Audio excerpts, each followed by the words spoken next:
326 a.C., las orillas del río Hifasis, en lo que hoy es el Punjab pakistaní.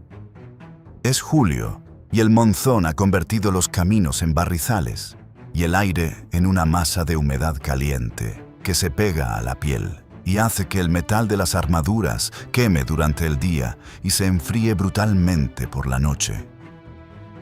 Los hombres llevan semanas marchando bajo esa lluvia intermitente, con las sandalias desintegradas, las heridas infectadas por el barro.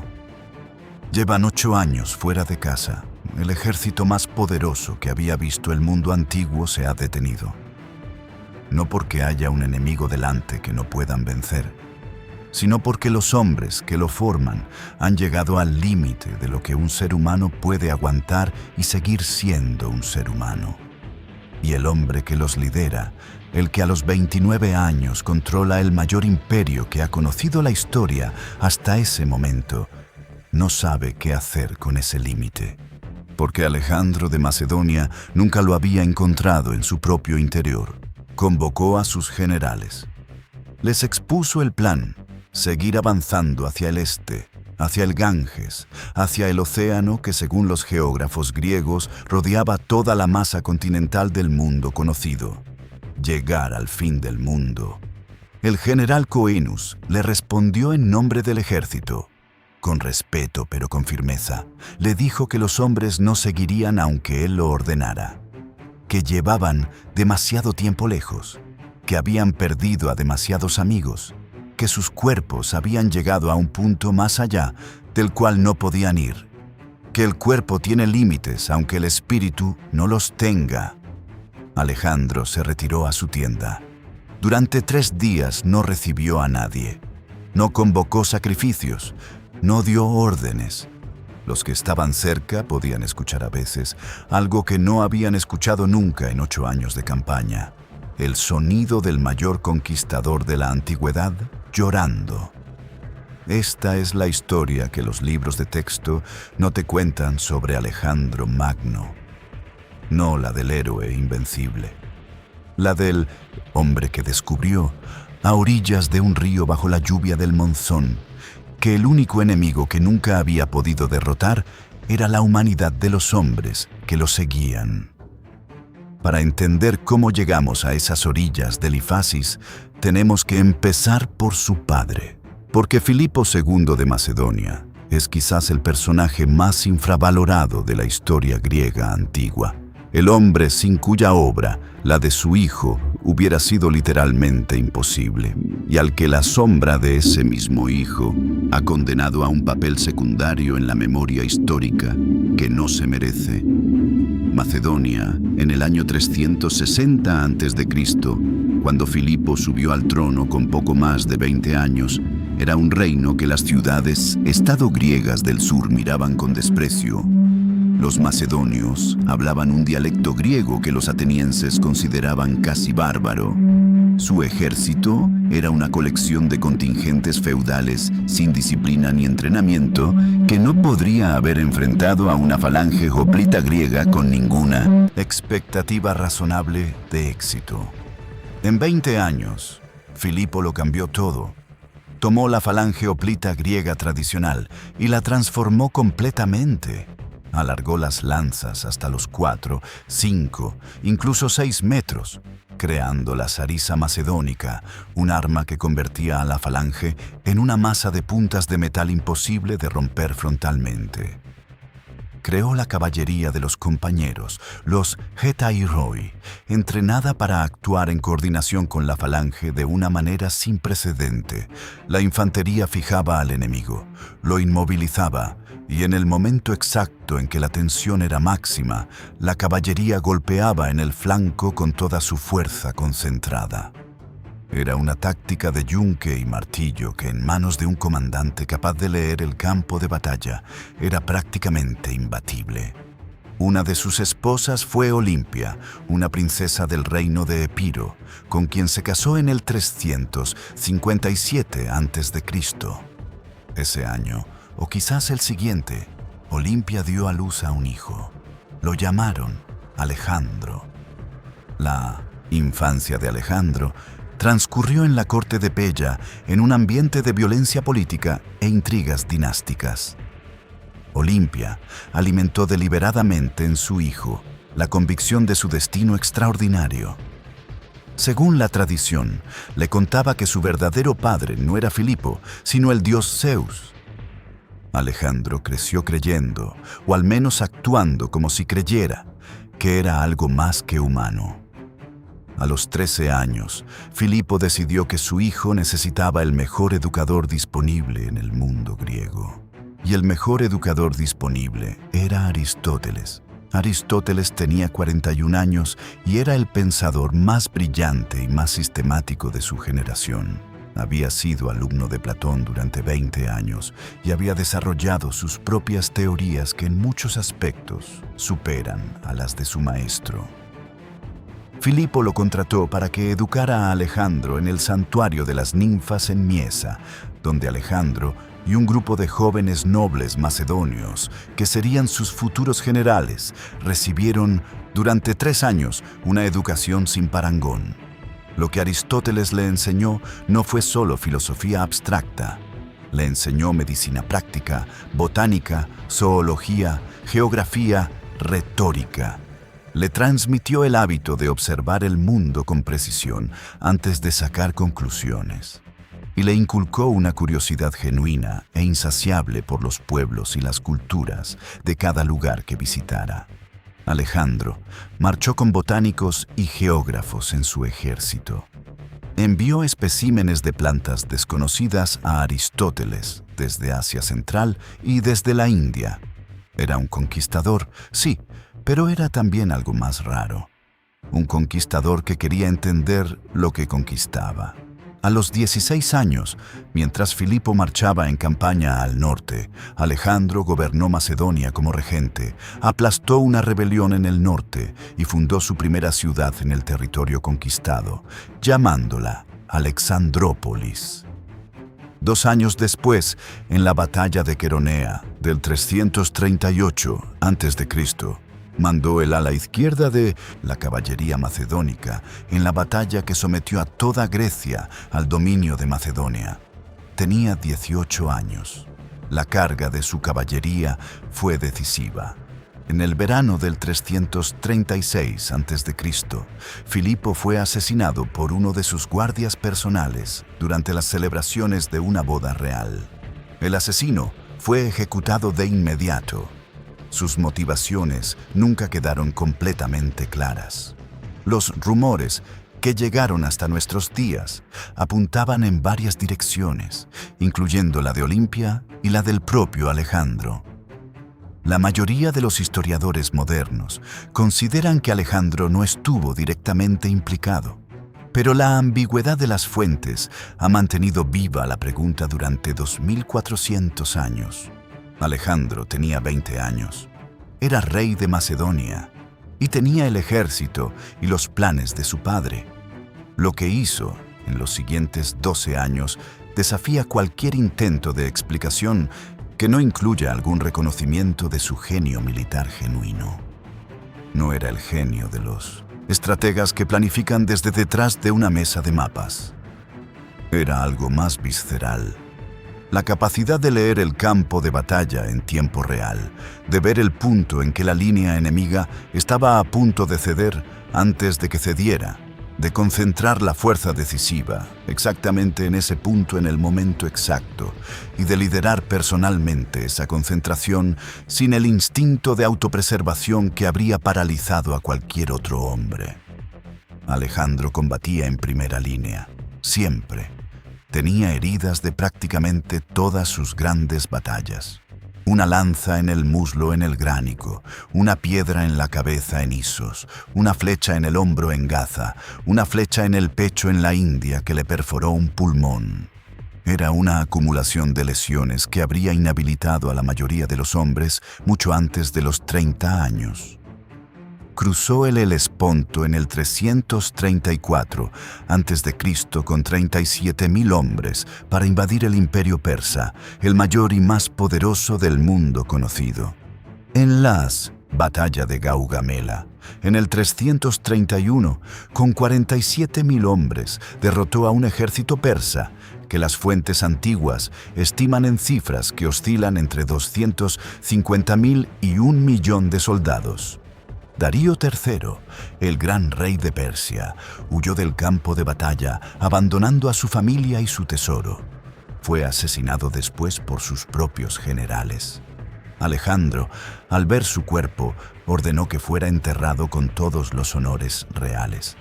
El gesto no era solo magnanimidad, era teatro político del más alto nivel. El nuevo rey de Asia honrando a su predecesor para legitimar su propia herencia.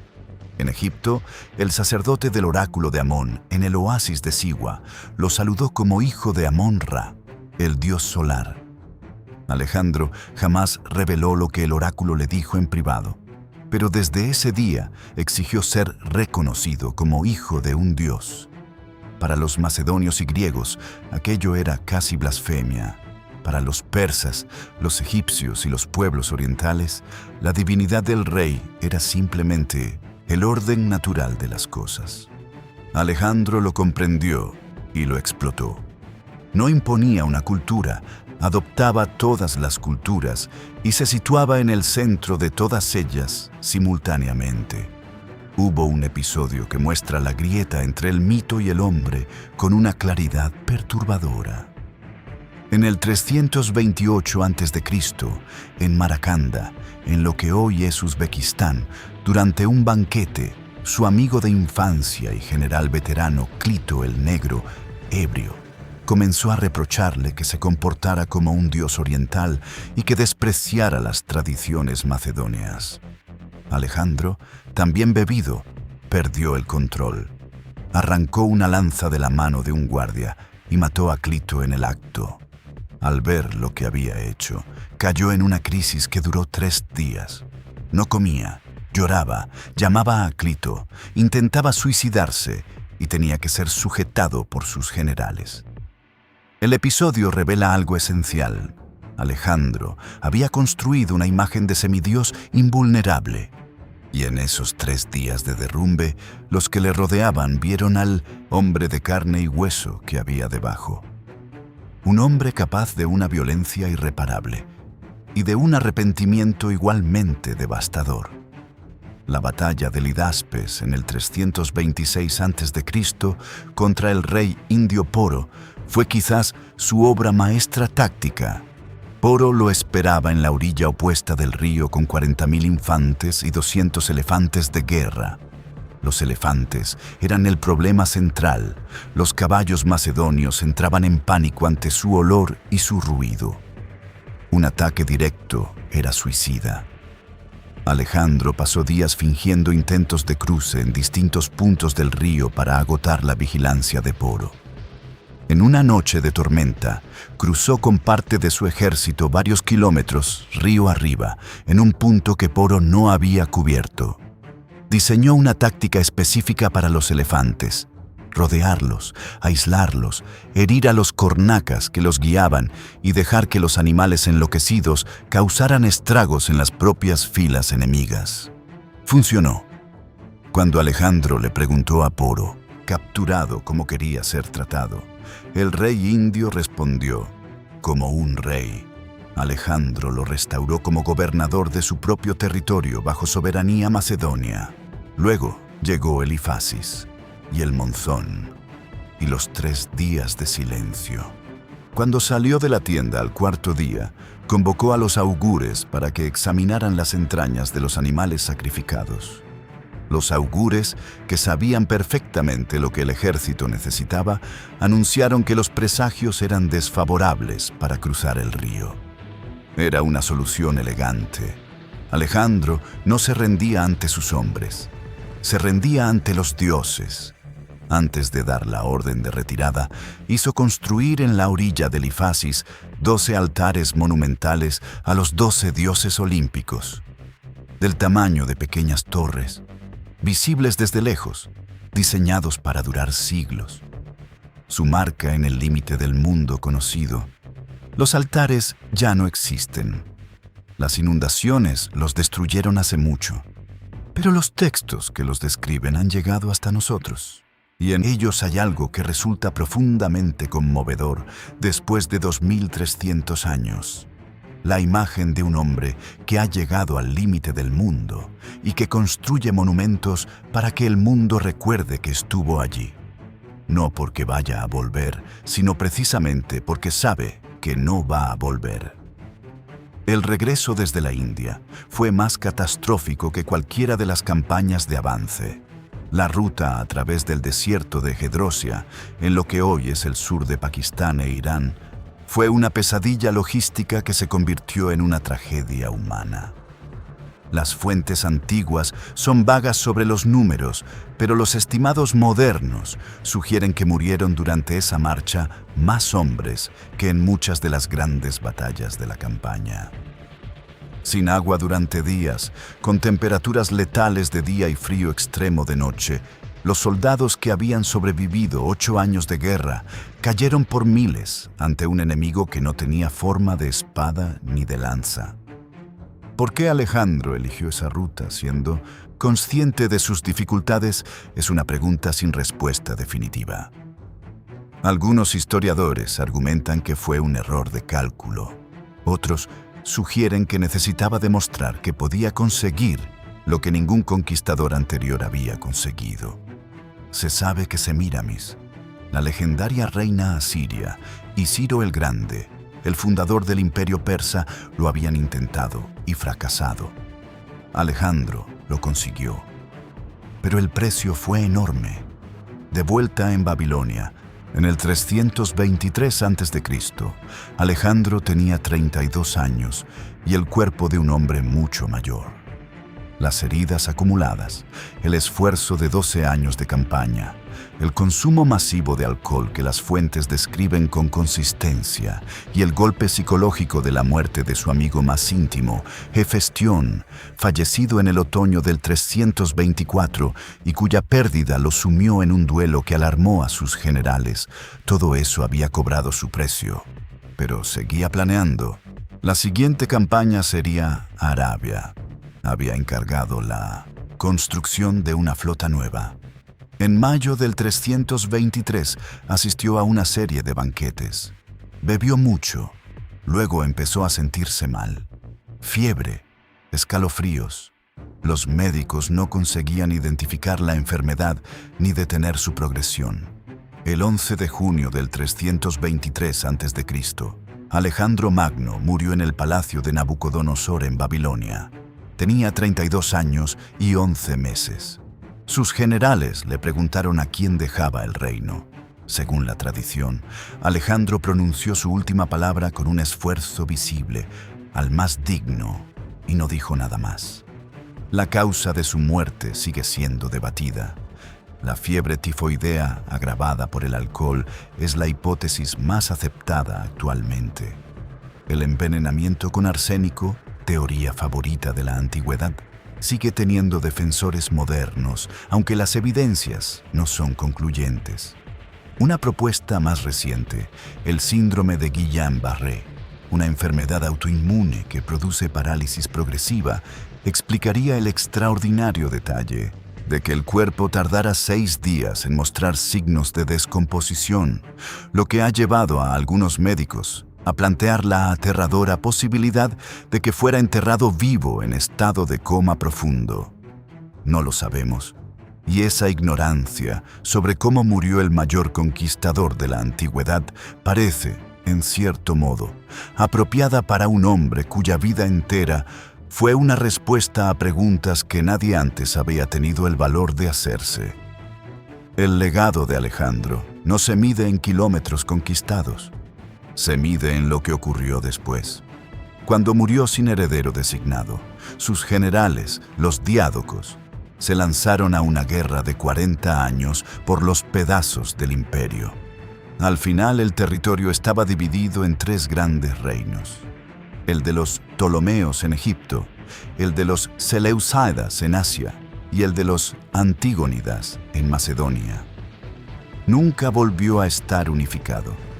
Pero lo que no se deshizo fue la transformación cultural que la conquista había puesto en marcha. La lengua griega se convirtió en la lengua franca del mundo mediterráneo y del cercano oriente.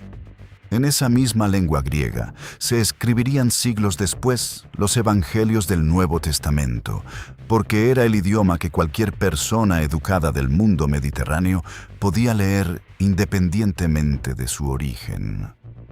La ciudad de Alejandría, en Egipto, se convirtió en el mayor centro intelectual del mundo antiguo durante siglos. Allí trabajaron Euclides, que sistematizó la geometría, Eratóstenes, que calculó la circunferencia de la Tierra con una precisión asombrosa, Herófilo, que realizó las primeras disecciones sistemáticas del cuerpo humano documentadas en la historia occidental. La confluencia de tradiciones intelectuales griegas, egipcias, persas y babilónicas que hizo posible ese florecimiento no hubiera ocurrido sin la conquista que lo mezcló todo.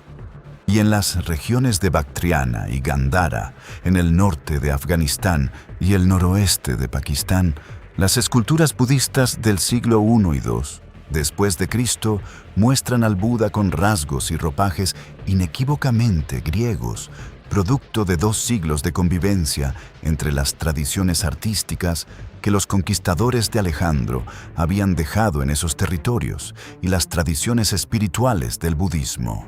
El Buda que hoy reconocemos en las representaciones artísticas de todo el mundo tiene, en parte, el rostro de Apolo.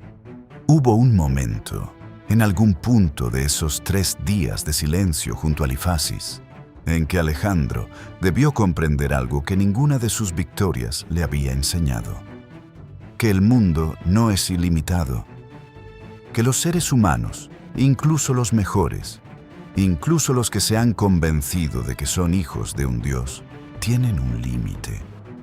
Y que ese límite no está en el horizonte geográfico, sino en la carne y en el hueso y en la memoria de los que caminan junto a ti. Sus hombres no estaban rechazando la gloria. Estaban rechazando el olvido de todo lo que habían dejado atrás. Hay niños que nacieron cuando empezaron la marcha y que ya caminan y hablan en una lengua que los soldados casi han olvidado. Hay padres que han muerto sin que pudieran estar presentes. Alejandro no podía entender ese límite porque él no lo tenía. Para él, el mundo entero era su hogar potencial, cada nuevo horizonte una promesa, cada frontera alcanzada una invitación a la siguiente. Los altares que levantó en la orilla del Ifasis eran, en el fondo, un monumento a esa comprensión tardía. Una manera de decir: yo habría seguido. Si hubiera dependido solo de mí, habría seguido hasta el fin del mundo. Pero no depende solo de mí. Murió 9 años después, sin haber vuelto a encontrar ese límite en ningún otro lugar. El Ifasis fue su único momento de derrota real. Y quizás eso sea lo más humano que podemos decir sobre el hombre más extraordinario de la antigüedad, que solo lloró una vez. Y que fue por eso, hoy, 2300 años después, el nombre de Alejandro Magno sigue siendo el primero que pronuncia cualquier persona cuando se le pregunta por un gran conquistador. No Ciro, no Darío, no ninguno de los generales romanos que vinieron después. Alejandro, siempre Alejandro. Y yo creo que la razón no es que conquistara más territorio que nadie, es que su historia tiene algo que las demás no tienen. Un momento de quiebre real. Un momento en que el hombre más poderoso del mundo antiguo se sienta en una tienda, bajo la lluvia, y llora porque sus soldados no quieren seguir. Ese momento lo hace humano de una manera que ninguna de sus victorias consigue. Hay una pregunta que me hago siempre cuando pienso en el Ifasis. Si sus hombres hubieran dicho que sí, si hubieran cruzado ese río y seguido marchando hacia el Ganges y más allá, ¿hasta dónde habría llegado Alejandro? ¿Habría parado alguna vez? ¿O habría seguido hasta que el mundo se le acabara de verdad? No lo sabemos. Y esa pregunta sin respuesta es, quizás, la razón por la que seguimos hablando de él. Si este vídeo te ha enganchado, el canal tiene mucho más.